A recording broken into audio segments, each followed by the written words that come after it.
Mark chapter 7.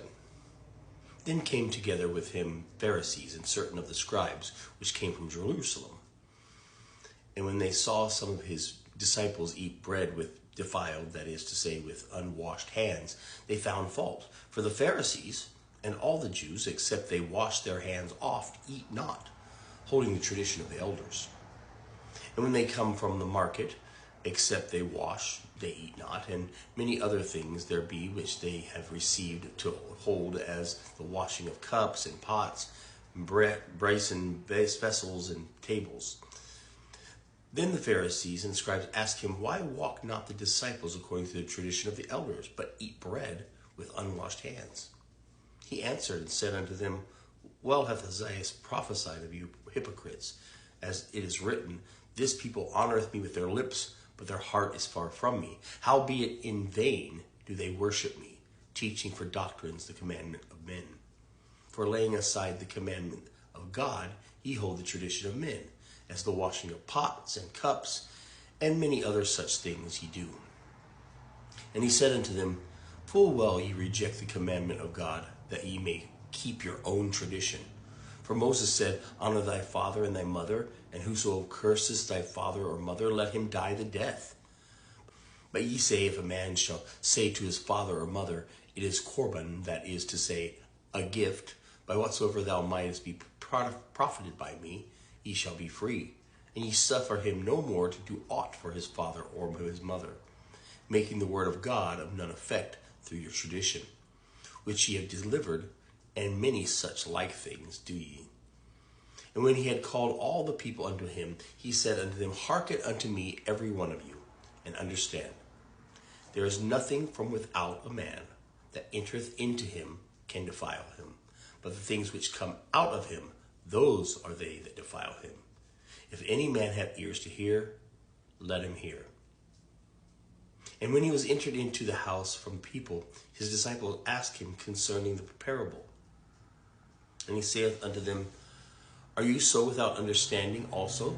Do ye not perceive that whatsoever thing from without entereth into the man, it cannot defile him?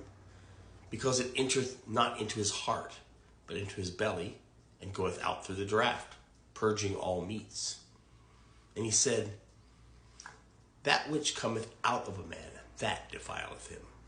For from within, out of the heart of a man, proceed evil thoughts, adulteries, fornications, murders, thefts, covetousness, wickedness, deceit, lasciviousness, an evil eye, blasphemy, pride, foolishness. All these evil things come from within and defile a man. And from thence he arose and went into the borders of Tyre and Sidon, and entered into a house, and would have no man know it, but he would not be hid.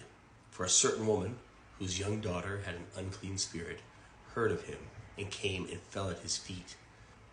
The woman was Greek, a Syrophoenician by nation, and she besought him that he would cast forth the devil out of her daughter.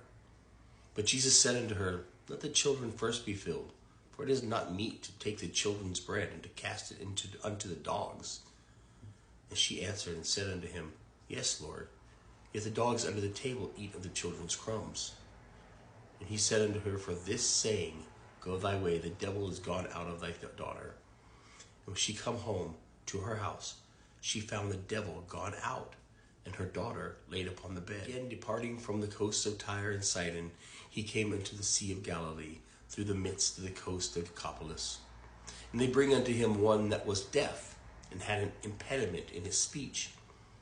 And they beseech him to put his hand upon him.